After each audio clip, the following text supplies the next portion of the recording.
የጳውሎስ መልእክት ወደ ኤፌሶን ሰዎች። ጳውሎስ ወደ ኤፌሶን ከተማ የመጣበት ታሪክ በጣም አስገራሚ ነው። ስለ እሱ የሐዋርያት ሥራ ምዕራፍ 19 ላይ ሄደው ማንበብ ይችላሉ። ኤፌሶን በጣም ትልቅ ከተማ ነበረች። ለአብዛኞቹ የግሪክና የሮማ አማልክት አምልኮ የሚደረግበት ማዕከላዊ ስፍራ ነበር። እናም ከ2 ዓመታት በላይ ጳውሎስ በዚያ በጣም ውጤታማ አገልግሎት ነበረው። ስለዚህም ብዙ ሰዎች የኢየሱስ ተከታዮች ሆኑ። ከዓመታት በኋላ ጳውሎስ በሮማውያን ታስሮ ይህን ደብዳቤ ጽፏል። የደብዳቤው የሐሳብ ፍሰት በሁለት በጣም ግልጽ በሆኑ አጋማሾች ተከፍሏል።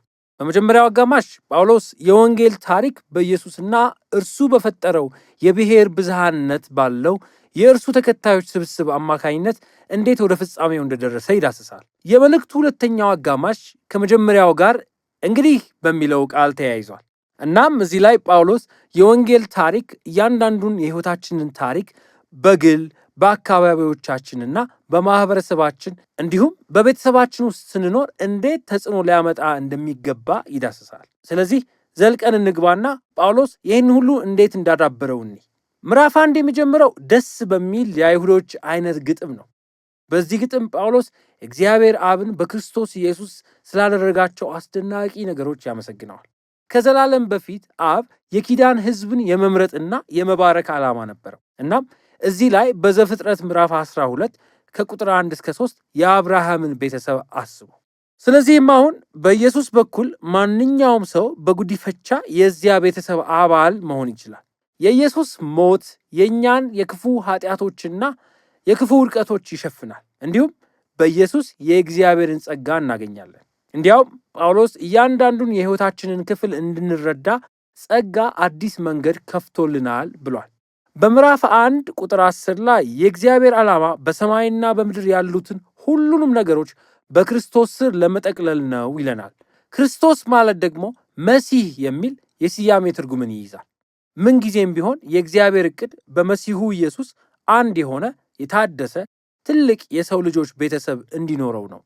ጳውሎስ እንደሚለው ይህ መለኮታዊ ዓላማ ግልጽ የተደረገው እኛ በመጀመሪያ ወደዚያ ቤተሰብ ስንመጣ ነበር። እዚህ ላይ በዘር አይሁድ የሆኑና የአብርሃምን ቤተሰብ እየጠቀሰ ነው። ነገር ግን ጳውሎስ እናንተ አይሁዳዊ ያልሆኑ ሰዎችን ለማለት ነው ሁላችሁም ስለ ኢየሱስና በእርሱ በኩል ስለ መዳን እንዴት እንደሰማችሁ እንዲሁም እናንተ ወደዚህ ቤተሰብ የመጣችሁት በመንፈስ ቅዱስ ሥራ እንደሆነ ይናገራል። ስለዚህም እዚህ ላይ የሐዋርያት ሥራ ላይ የተነገሩትን ድርጊቶች ማለትም የእግዚአብሔር መንፈስ እንዴት አይሁዶችንና አይሁድ ያልሆኑትን በኢየሱስ በኩል ወደ አንድ ቤተሰብ እንዴት እንደሰበሰባቸው እየጠቀሰ ነው። ይህ ከረጅም ጊዜ በፊት እግዚአብሔር ለአብርሃም እንደገባው ቃል ኪዳን ነው። እንዲሁም ጳውሎስ በዚህ ግጥም ውስጥ እንዴት ስለ እግዚአብሔር አብ በመናገር እንደጀመረ ከዚያም ስለ ልጁ ኢየሱስ እንዲሁም መጨረሻ ላይ ስለ መንፈስ ቅዱስ እንደተናገረ ያስተውሉ። ጳውሎስ የወንጌሉን ታሪክ ሲናገር ሦስቱም በጋራ ይሰራሉ። ይህ በጣም ጥሩ ነው። ከግጥሙ በኋላ ጳውሎስ በጸሎት ይመልሳል። እነዚህ የኢየሱስ ተከታዮች የወንጌልን ኃይል እንዲያውቁ ብቻ ሳይሆን በሕይወታቸው እንዲለማመዱ ይጸልያል። እንዲሁም ኢየሱስን ከሙታን ባስነሳውና የዓለም ሁሉ ራስ አድርጎ ከፍ ከፍ ባደረገው በዚያው ኃይል እንዲጠነክሩ ይጸልያል። አሁን በምዕራፍ 2 ጳውሎስ ተመልሶ በክፍል 1 ካለው ግጥም አንዳንድ ቁልፍ ሐሳቦችን በተለይም የእግዚአብሔር ጸጋ ላይና ይህን አዲሱን የኢየሱስ ቤተሰብ በተመለከተ ማብራሪያ ሰጥቷል። እነዚህ አይሁድ ያልሆኑ ክርስቲያኖች እንዴት ኢየሱስን ወደ ማወቅ እንደመጡ እንደገና በመናገር ይጀምራል። ስለ ኢየሱስ ከመስማታቸው በፊት በአካል ሕያዋን ቢሆኑም በመንፈስ ግን ሙታን ነበሩ። ዓላማ በሌለው የራስ ወዳድነት ሕይወትና ኃጢአት ውስጥ ተጠምደው እንዲሁም በጨለማው መንፈሳዊ የክፋት ኃይሎች ተታለው ነበር። ነገር ግን አስደናቂ በሆነ ሁኔታ እግዚአብሔር በሚያስገርም ፍቅሩና ምሕረቱ አዳናቸው። ሁሉንም ኃጢአታቸውን ይቅር አለላቸው። ከዚያም ሕይወታቸውን ከኢየሱስ የትንሣኤ ሕይወት ጋር በማዋሃድ እነሱንም ወደ ሕይወት መልሶ አመጣቸው። ስለዚህም አሁን በኢየሱስ በኩል አዲስ ሰው ሆኖ በመፈጠር እግዚአብሔር ከፊታቸው ያስቀምጥላቸውን አዲስ ጥሪ፣ ዓላማዎችና ሥራዎች ሁሉ የማወቅ ደስታ አላቸው። ያዩት የእግዚአብሔርን ጸጋ ብቻ አልነበረም፣ አዲስ ወደሆነ ቤተሰብም ተጋብዘዋል። ስለ ኢየሱስ ከመስማታቸው በፊት እነዚህ አይሁዳዊ ያልሆኑ ሰዎች ተለይተው የነበሩት ከእግዚአብሔር ብቻ አልነበረም። ከእርሱ የኪዳን ሕዝብ ከአብርሃም ቤተሰብ በተጨባጭ ምክንያት ርቀው ነበር። የሲና ኪዳን ትእዛዛት እንደ ድንበር ያለ መስመር በቤተሰቡ ዙሪያ ፈጥረዋል። እንደ ግድግዳ አብዛኞቹን አይሁድ ያልሆኑ ሰዎች አርቀው ያስቀሩ ነበር። ነገር ግን በኢየሱስ የኦሪት ሕጎች ተፈጽመዋል፣ እንዲሁም ግድግዳው ተወግዷል። ጳውሎስ እንደተናገረው ሁለቱ ብሔሮች በሰላም የሚኖር አዲስ ሰው ናቸው። ጳውሎስ በምዕራፍ 3 ላይ ይህን የምሥራች አይሁድ ላልሆኑ ሰዎች ለማድረስ በነበረው ልዩ ሚና ይደነቃል። ምንም እንኳን እስር ቤት ውስጥ ቢሆንም ይህ የኪዳን ቤተሰብ እጅግ እያደገ ሲሄድ በማየቱ ስላገኘው ዕድል እግዚአብሔርን ያመሰግናል። ጳውሎስ የደብዳቤውን የመጀመሪያ አጋማሽ በሌላ ጸሎት ይዘጋዋል። በዚህ ጊዜ የኢየሱስ ተከታዮች በእግዚአብሔር መንፈስ ጠንክረው ክርስቶስ ለሕዝቡ ያለውን ፍቅር የሚያውቁና የተረዱ እንዲሆኑ ይጸልያል። የደብዳቤው ሁለተኛ አጋማሽ የሚጀምረው በጳውሎስ አቅጣጫ መቀየር ነው። አንባቢዎች ሕይወታቸውን በሚመሩበት መንገድ ለወንጌል ምላሽ እንዲሰጡ በመሞገት ይጀምራል። ስለዚህ በቤተ ክርስቲያን የዕለት ከዕለት ሕይወት ብቻ ምዕራፍ 4ን ይጀምራል። ቤተ ክርስቲያን የተለያዩ ሰዎች ያሉበት ትልቅ ቤተሰብ ነው፣ ነገር ግን አንድ እንደሆኑ አጉልቶ ይናገራል። እናም በዚህ ክፍል አንድ ዋና ቃል ነው። በአንድ መንፈስ የተዋሃዱ አንድ አካል ናቸው። አንድ ጌታ ከአንድ እምነት ጋር አላቸው። አንድ ጥምቀት ነው ያላቸው። በአንድ አምላክ ነው የሚያምኑት። ይህ ብዙ አንድነት ነው። ይሁን እንጂ ጳውሎስ አንድነት ፍጹም አንድ መሆን ማለት አይደለም ይላል። በመቀጠልም የኢየሱስ አዲስ ቤተሰብ እጅግ በጣም ብዙ የተለያዩ ሰዎችን ያቀፈበትን መንገድ ይመረምራል።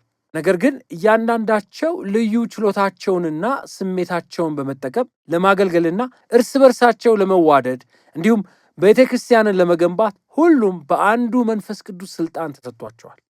እዚህ ላይ ሁለት በጣም አስገራሚ ዘይቤዎችን ይጠቀማል። አንደኛው ቤተ ክርስቲያንን እንደ አዲስ ቤተ መቅደስ መገንባት ነው። ሁለተኛው ደግሞ ኢየሱስ ራስ ሆኖ ሁሉም አዲስ ሰው ወደ መሆን መምጣታቸውን ነው። እናም ይህ አዲሱ ሰው በቀጣዮቹ ሁለት ክፍሎች የሚጠቀመው ዘይቤ ነው። ጳውሎስ እያንዳንዱ ክርስቲያን አሮጌውን ሰው እንደ አሮጌ ልብሶች አውልቀው የእግዚአብሔር አምሳያነታቸው እየታደሰ ያለበትን አዲሱን ሰው እንዲለብሱ ይሞግታቸዋል። እናም ይህን አዲስና አሮጌ ሰው ወደሚያነጻጽርበት ረጅም ክፍል ይሄዳል። አዲስ ሰዎች ከውሸት ይልቅ እውነት ይናገራሉ።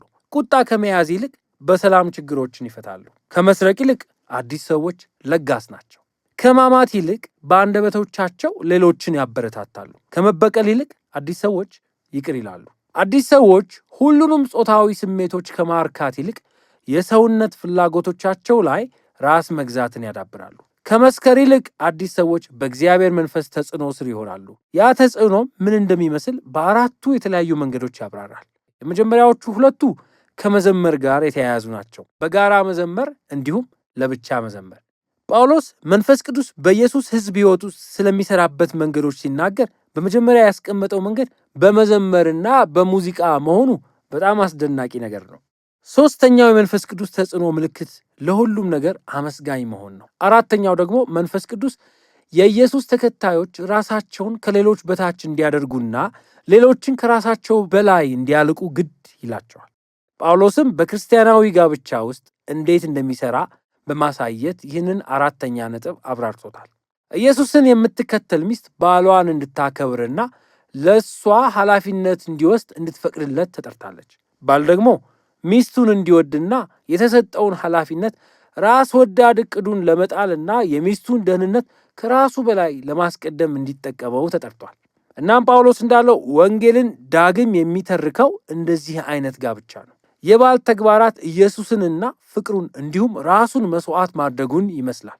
የሚስት ተግባራት ቤተ ክርስቲያንን ይመስላል። ይህም ኢየሱስ እንዲወዳት እና አዲስ እንዲያደርጋት ያስችለዋል። ከዚያም ጳውሎስ ለልጆችና ለወላጆች እንዲሁም ለባሪያዎችና ለጌቶች ይህን ተመሳሳይ ሐሳብ ያውላል። ጳውሎስ መልእክቱን የሚያጠናቅቀው ለእነዚህ ክርስቲያኖች የመንፈሳዊ ክፋት እውነታን በማስታወስ ነው። እነዚህ የኢየሱስን ሕዝቦች አንድነትና አዲሱን ሰው ለማዳከም የሚሞክሩ ፍጥረታትና ኃይሎች ናቸው። ስለዚህም ጳውሎስ ጸንተው እንዲቆሙና በዝርዝር የሚገልጸውን ሐሳባዊ የጦር ዕቃ እንዲለብሱ ይሞግታቸዋል። ጳውሎስ እነዚህን ሁሉ የጦር ዕቃ ክፍሎች ከኢሳይያስ መጽሐፍና ኢሳይያስ መሲሁን ንጉሥ ካሳየበት መንገድ ወስዷል። እናም አሁን የመሲሁ ተከታዮች እንደመሆናችንና የኢየሱስ አካል ስለሆንን የመሲሁን ባህሪያት የራሳችን ልናደርጋቸው ይገባል።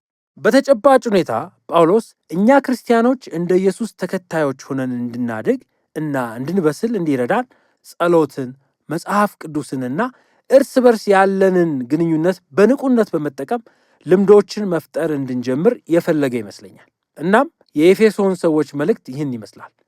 በጣም ጠንካራ። ጳውሎስ ሙሉን የወንጌል ታሪክና እያንዳንዱን የሕይወታችንን ታሪክ እንዴት መለወጥ እንዳለበት የሚያሳይበት ጽሑፍ ነው።